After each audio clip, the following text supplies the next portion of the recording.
यह कहानी है एक दूर दराज रत्नपुर गांव की। रिवायत में जरा हुआ, वक्त से पीछे रुका हुआ। सूरज गांव रत्नपुर के खेतों पर ढल रहा था। रोशनी सुनहरी मिट्टी पर बिखर रही थी। हवा में धूल उड़ रही थी। बुजुर्ग चारपाइयों पर बैठे धीरे धीरे मौसम और फसल की बातें कर रहे थे। गांव के बीच एक पुरानी हवेली थी, चूने से रंगी दीवारें जहां से चारों तरफ से पेंट उतर चुका था।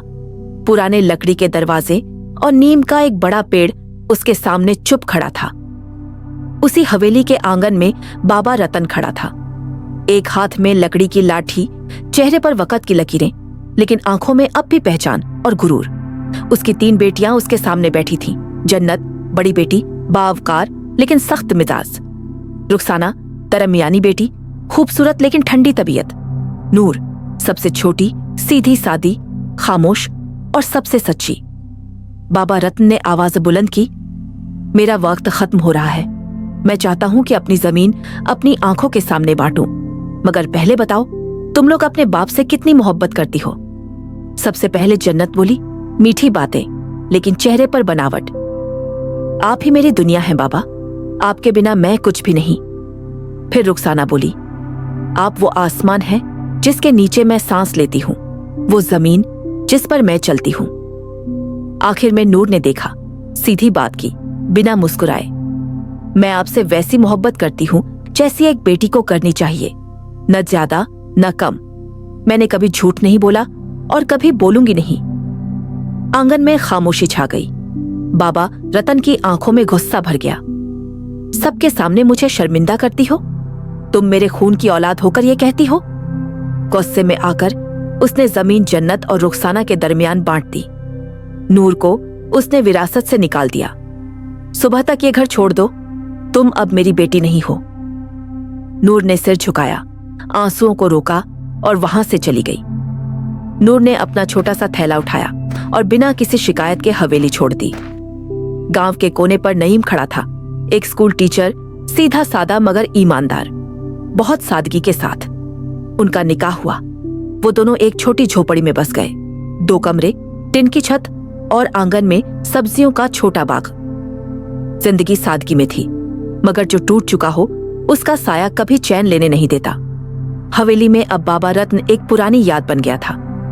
जन्नत और रुखसाना का चाल ढाल अब बदल चुका था। वो अब हुक्म चलाती थी।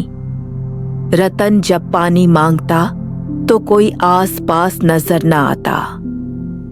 जब खेतों की बात करता कह दिया जाता, अब आप आराम करें बाबा, अब हम सब संभाल लेंगे।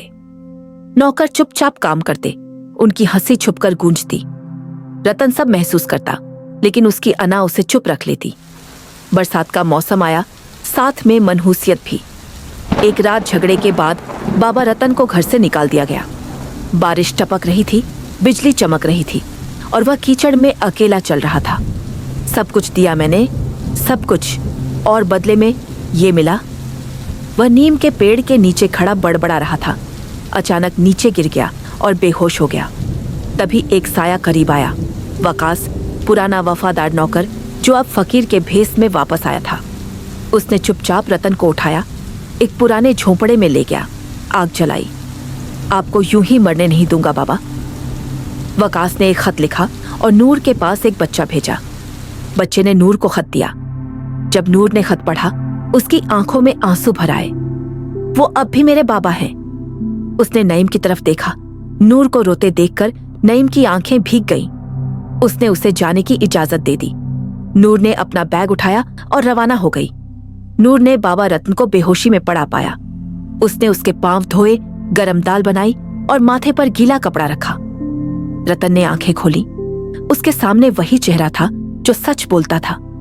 नूर हमेशा खामोश, हमेशा सच्ची। वह धीरे धीरे बेहतर होने लगा, लेकिन जब नूर उसके जख्म भर रही थी, दूसरे लोग नया जख्म तैयार कर रहे थे।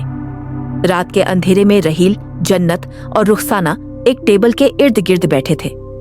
रहील ने कहा, नूर वापस आ गई है। अगर रतन मर गया और नूर ने दावा कर दिया तो सब कुछ चला जाएगा। जन्नत ने पूछा, तो क्या करें? रहील की आवाज ठंडी थी, ठंड से भी ज्यादा खतरनाक। उसे खामोशी से खत्म कर दो। नूर को एक झूठे पैगाम के जरिए खेतों के कोने पर बुलाया गया। वहां रहील के आदमियों ने उसे दबाकर मार दिया। उसकी लाश गेहूं के बीच छुपा दी गई। सुबह वकास ने उसे देखा। उसकी चीख पूरे गांव में गूंजती रही। बाबा रत्न को नूर की लाश के पास लाया गया। उसने उसका हाथ पकड़ा और जमीन पर गिर गया। उसने कभी झूठ नहीं बोला, एक बार भी नहीं। मैंने सच को धिक्कार दिया, जहर को तख्त दिया। उसका सांस टूट गया। वह अपनी बेटी के साथ ही मर गया। जन्नत को पता चला कि रुखसाना भी उसे धोखा देना चाहती थी। गुस्से में उसने उसे चाय में झेड़ दे दिया, फिर खुद भी पिया। रहील ने भागने की कोशिश की, मगर सोहेल, जो उसका भाई था, जिसे उसके बाप ने कभी निकाल दिया था, वापस आया और उसे पुलिस के हवाले कर दिया। हवेली अब वीरान थी। दीवारें टूट चुकी थीं, खेत खामोश थे। एक पेड़ के नीचे 2 कब्रें थीं, नूर और बाबा रत्न की। कोई नाम नहीं, सिर्फ मिट्टी और एक माला।